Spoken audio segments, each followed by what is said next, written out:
Hello everybody and welcome to the British Pint. My name is Christoph and today I would like to taste the Meantime Now IPA which I managed to get. Some friends were coming over from the UK and they brought the cans for me, which is very kind, thank you very much. The bottle is quite interesting because it's full of labels of any kind, so just local hops, YouTube channel, craft beer channel of course, we know that, historic British yeast, which is debatable I think, English IPA Reborn, they have just tons of stuff written on here. Which, makes this very modern craft beer looking. I'm of course just interested because I wanted to see how good my clone was. I'm doing the comparison by memory now, because I do not have mine anymore. It was really tasty, it went by very quickly, and as usual I had only done about 4 liters of it. So let's see. I tried this one 2 days ago already, just while we were having a few drinks, and so I generally know that this is quite comparable with what I brewed, but it is, not exactly the same. So let's see what differences I can taste. Maybe I can describe the flavor a bit more precisely and so on. These cans are always 440 milliliters. That is so that you have a pint glass a glass that has 500 milliliters, which is not really a pint glass, and then some space for some foam. Okay, so, well, color, we could discuss the color. I'm not really that interested usually in color because it's such a specific thing that you can fine tune to your own desires. It has high foam stability because it has lots of hops and bitterness. Actually not perfectly clear, slightly chill haze, golden color, very typical for an IPA. I know that this one is 50% Golden Promise and 50% Chevalier, so I'm expecting a slightly thinner mouthfeel than mine version had, which was a full Chevalier. And then we can start with the smell. Very fruity, very hop forward. I do not smell any of the malts, I think. Not really noticeable, maybe some fruity esters from the yeast. With the yeast, I don't know that well, but at 18 degrees, as it was fermented, it shouldn't be too yeasty. Yeah, so we have the same problem as with my clone. It's just very difficult to tell you what fruits are in there because it feels like a bit of everything. So one of the first impressions that I get is a creaminess that seems to come from some dairy aroma, or maybe some yogurt or a buttermilk, something rich and smooth that really helps underline everything else. And it would be really interesting to see where this comes from, whether one of the hops gives this or whether that is from just the composition. So I'm thinking of one of these yogurts with fruits in it, red berries. Interestingly, I associated it with red berries and wood, like forest fruits, stuff like that. Blackberry or bramble, I think is the UK word, together with maybe a bit of blueberries. But then things turn very light and fresh. So I think I'm getting some apricot and peach in there, but very subtly. And there are a few aromas which I think I recognize, but I don't know what I'm reminded of. What I really like is that there's no spiciness to this one, so it's really a smooth, fruity hopping, and there's no piney, there's no intense resinous aroma. We will see if there's some flavor, but aroma seems to be very clean so far. I do smell some honey, a honey note, sweet note, which could be from the malt, but it is a very fruity honey thing, so very difficult to describe. Like, if you have ever tried honey from cherry flowers, that is very similar.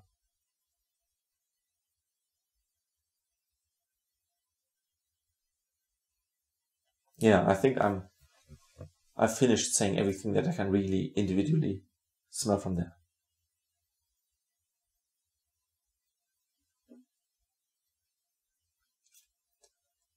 Yeah.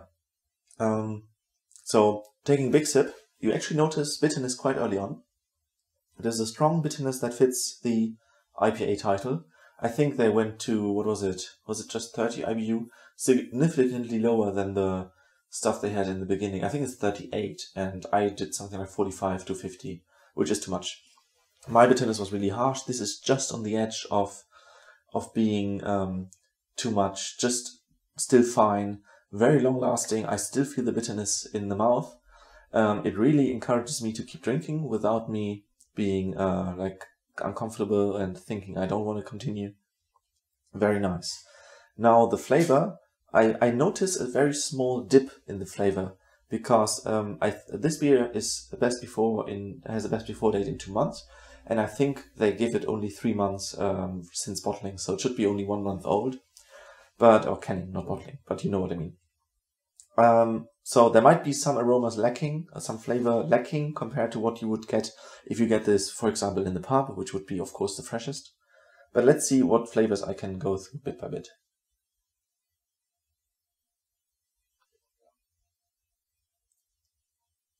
There's a biscuity flavor from the malt, definitely there.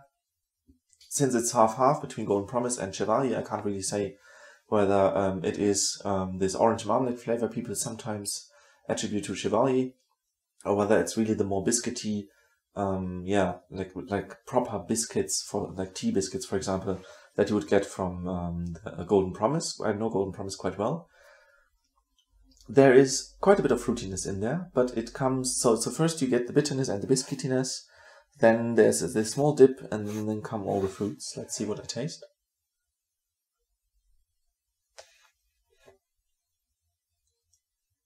So it feels like they're quite different from the stuff that you smell. And also there is quite a noticeable spiciness to it as well. So you notice that it is dry hop because it is a bit sharper. You can feel the hops didn't all, all the harsher parts of the hops didn't all bubble away in the boil or in the whirlpool. It really is dry hopped. Intense fruitiness of paler things, I would say. I think of grape. I think again of apricot, but yeah, it's getting less, in my opinion. The balance is shifted somehow. And so it's just a lot of pale fruits, maybe a bit of pear as well, stuff like that. That's what I associate with flavor. And again, it is such a complex mix of fruits that it's very difficult to tell what you're tasting. And I just realized now that the Harlequin is, of course, the hops that I didn't have, so that's in here. And I have to say, from memory, I cannot say any flavor that is in here now that I didn't have. It was all very similar in this mixture of just so much. Maybe it was just the smell, because I think Harlequin is mostly in the dry hop and the whirlpool, I think. I don't know the recipe by heart now. But yeah, I think the berry notes that are in the smell, they are probably from Harlequin.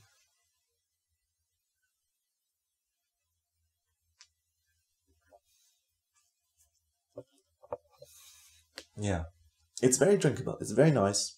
The flavors, as I said, they are not as overpowering as American IPAs would be, I guess, and the mild hops contribute to that. But at the same time, you do get a lot of flavors from these hops that are really nice and are very suitable for an IPA. What I still want to do in the future is go through all these hops, do the individual hoppings. So I have one test beer where I only have last 10 minutes of one hop, have only whirlpool of one hop, and get all these different flavors sorted out so that you could you get more information about what is actually happening there. That's the stuff that you want to know.